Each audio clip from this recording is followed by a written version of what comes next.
Good morning, everyone. My name is Mighty Stream. I'm going to do the May 7th Spiritual Principle a Day in a meditation.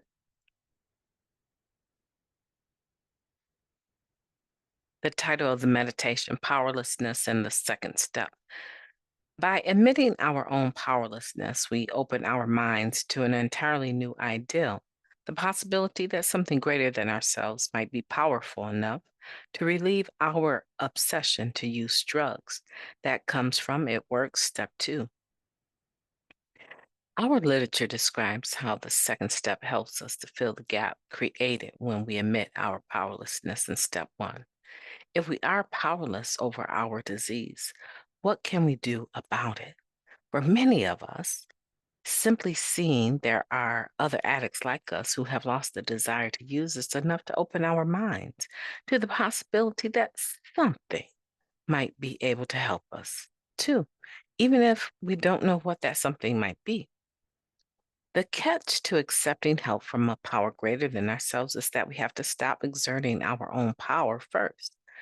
Practicing powerlessness over our disease means that we stop trying to manage and control it. So many of us have shared about trying to limit our using, hiding our stash from ourselves, using only certain substances or on certain days of the week, and maybe other ways of trying to be clever or tricky enough to outsmart our addiction. If anyone had success with those types of tricks, they're probably not NA members yet. That's the way it is with addiction. If we try to overpower our or outmaneuver our disease, let me repeat that. If we try to overpower or outmaneuver our disease, we're bound to fail. It might not even happen right away, but eventually we find ourselves surrounded by unmanageability, wondering what happened to our well laid plans. Rather than exerting great control over ourselves to behave in a highly predictable and consistent manner, we let go of the illusion of control and open ourselves to a power from elsewhere. Unlimited examples of experience, strength, and hope are available to us when we share with other addicts in recovery. Rather than trying to go it alone, I will rely on a power greater than myself. Let's take a moment of silence followed by the we version of the Serenity Prayer. Moment of silence now, please. Thank you. God grant us the serenity to accept the things that we cannot change, the courage to change the things that we can, the wisdom to know the difference. Just for today, please and thank you. That prayer today just hit me in a different way, talking about the wisdom to know the difference. When a person possesses wisdom to know the difference about what they can change and what they can't change, and they move forward and take the steps to change the things that they can. Step two is a natural.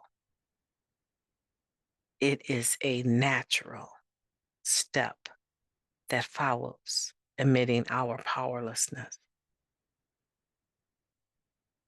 I would say that step two actually allows an individual to say, you know what? I've been acting insanely. I've been doing the same thing over and over, expecting different results. I'm going to change. Listen to me. I'm going to change the things that I can, just like that serenity prayer that I utter almost every day. I'm going to change the things that I can. So, what does that have to do with we came to believe that we could be restored to sanity, right? We came to believe that a power greater than ourselves could restore us to sanity. That's really what we want to focus on, that we have a power greater than ourselves, right? That can restore us to sanity. However, the point is, only you can decide. Only you can change that. You are the only person that is able to say, I believe that I can be restored to sanity. I believe that there's a power greater than myself that can do that. And I'm done. I'm done being the master of the disease of addiction. That's something you can change. When you talk about the serenity prayer and step two, they just go together.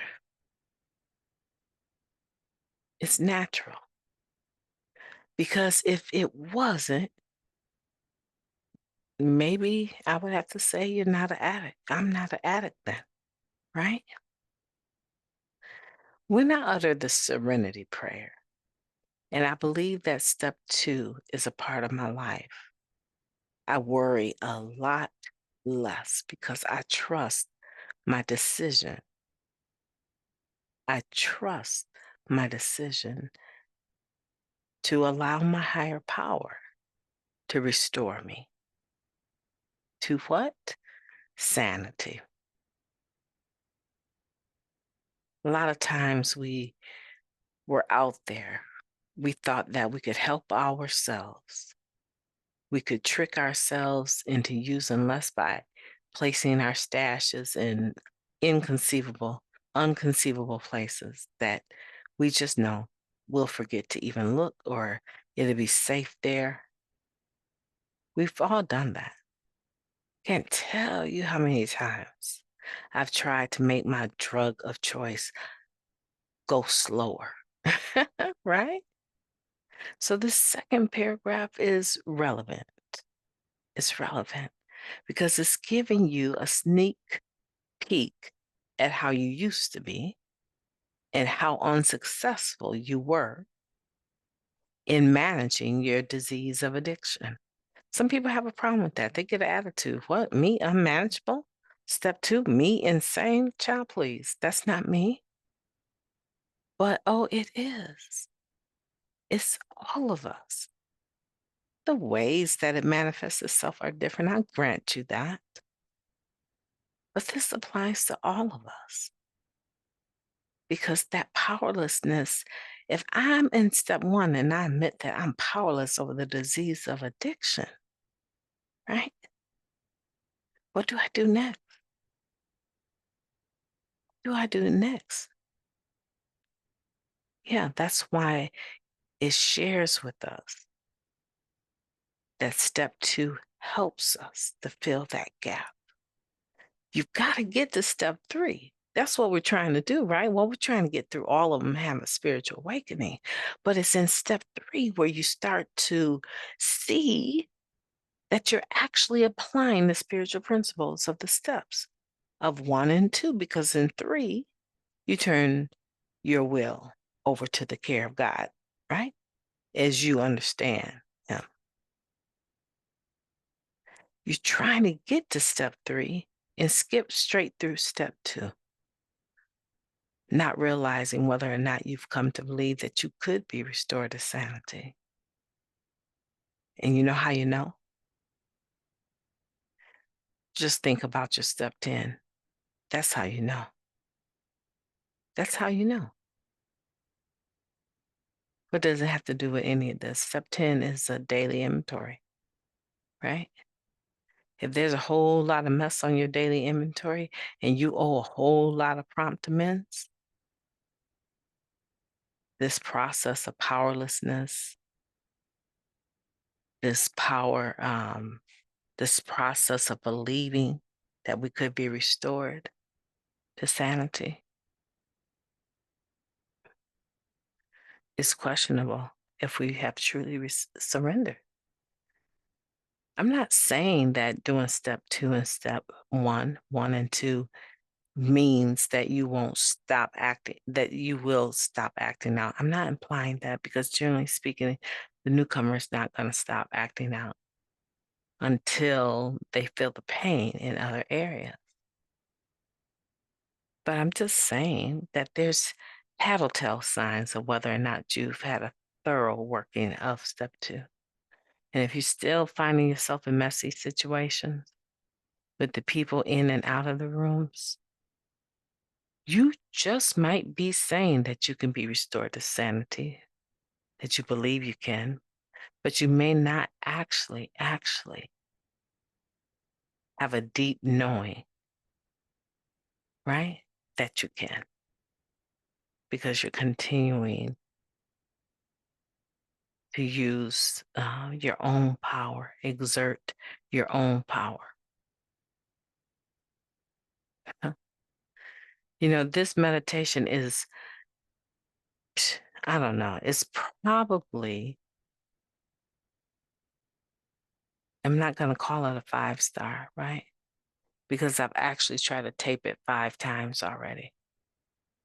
But this meditation is one of those things that if I think about it and how it impacts my day, this particular meditation has been so difficult to tape that, you know, my mind said, just upload last year's because this is too much.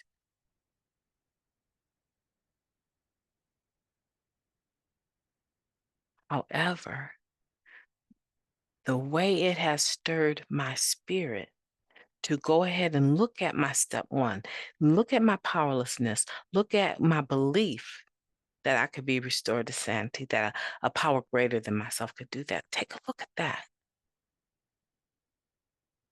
and allow it to be the sifter, right? Of how well you've actually embraced this. I'm telling you, if I'm having a lot of messy situations, I'm still some kind of way trying to exert power instead of giving it over and believing that I can personally be restored to sanity. So although I believe it's horribly written because of it has tons of run-on sentences, we're living in an era where people don't mind that. I'm old school, right?